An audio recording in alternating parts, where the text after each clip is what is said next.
Cette semaine, les 5 failles brûlantes de la critique négative pour ne pas fondre, se confondre ou se morfondre dans les cendres de la négativité. Bonjour, je suis Jean-Serge Boulumba, votre hôte pour ce podcast dédié à vos relations plus épanouies. Cette semaine, nous abordons les méandres de la négativité par ces 5 failles qu'il faudra absolument éviter pour ne pas se consumer dans la négativité. Avant de commencer, si vous n'êtes pas encore inscrit sur la chaîne, je vous encourage à le faire de sorte à être prévenu une fois que le nouveau contenu est en ligne. En plus, cela m'encourage, cela m'aide à développer encore plus de contenu pour vous.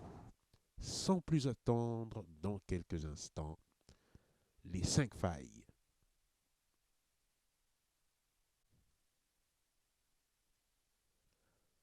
Commençons par préciser que la critique négative a son temps, son espace et son sens avant toute chose, car elle est nécessaire à bien des égards pour porter vers l'avant la conversation, la construction. Abordons maintenant le système de failles. Hélas, pour la première, elle est inévitable car elle concerne le genre humain auquel nous appartenons tous. Cela veut dire que nous sommes dépositaires d'un héritage séculaire qui se traduit par les mécanismes inscrits dans nos archaïsmes cérébraux et qui ont pour mission de nous protéger de notre environnement, de nous protéger dans notre environnement des menaces qui pourraient occurrer. J'entends par là les mécanismes de survie qui règlent au quotidien notre homéostasie et qui nous permet de fonctionner tout à fait normalement. Partant de ce constat, que nous est-il possible de faire? Eh bien, il faudrait réaliser que, à la base, cette critique négative qui nous permettait de nous échapper de pièges ou des assauts de l'ennemi est aujourd'hui utilisée dans un contexte, dans des contextes complètement différents. Donc, nous n'avons plus en face de nous des menaces ostensibles et réelles qui pourraient mettre un terme à notre vie, mais des menaces d'ordre mental, psychologique, qui ne valent pas notre attention aussi soutenue en termes de négativité. C'est pour ça qu'il est important de relativiser et de regarder dans une meilleure perspective les choses. Si la faille numéro 1 est inévitable pour nous tous, la faille numéro 2 que j'appelle l'isolation punitive reste un choix.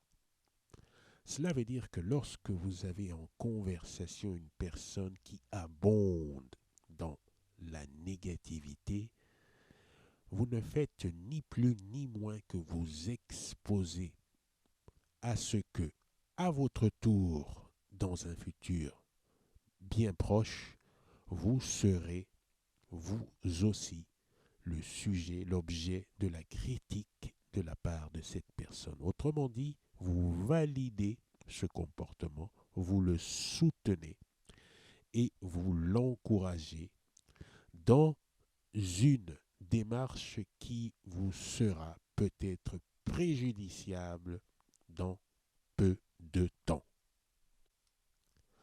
Pour la faille numéro 3, je l'appelle le témoignage de la concaténation régressive.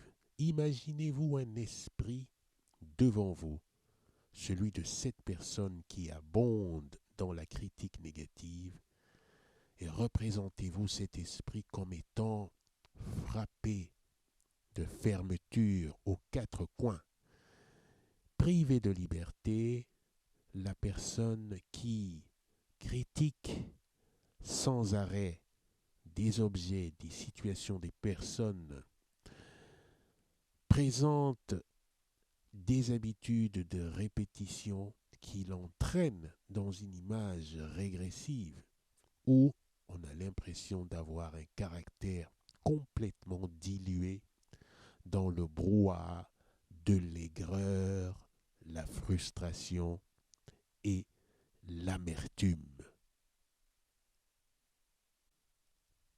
La faille numéro 4 mérite elle aussi toute notre attention parce que c'est la leçon. La leçon du miroir toxique. Sachant que nous percevons le monde, nous nous le représentons depuis nos structures internes. Il ne peut être autrement pour celui qui abonde dans la critique que de présenter au monde sur scène, devant vous, dans la conversation, une image d'elle-même, sa boussole interne, sa marque déposée, son copyright, son tracé, sa légende. Partant de là, il vous appartient à vous de savoir si c'est un modèle qui vous correspond, auquel cas vous pourrez tirer les décisions nécessaires quant à poursuivre ou alors à interrompre ce genre de conversation. Pour terminer, la faille numéro 5 qui représente le calcul. Calcul de notre dépense énergétique, sachant que les conversations négatives sont énormément consommatrices de notre énergie. Nous devons faire attention à ne pas y rester longuement, car cela coûte en termes hormonaux, cela nous coûte en termes de stabilité cognitive, cela consomme de notre attention. Et si nous avons d'autres priorités dans la journée, autant être raisonnable et quitter cette conversation au plus vite. Que faut-il retenir au sujet de ces 5 failles? Eh bien que la première est inévitable pour nous tous. La deuxième représente un choix. La troisième est un témoignage qui nous est offert. La quatrième est une leçon par le miroir toxique. Et la cinquième, c'est tout simplement du calcul énergétique du bon sens. Voilà, cet épisode est maintenant terminé. Je vous rappelle que si vous n'êtes pas encore abonné à la chaîne, vous pouvez toujours le faire.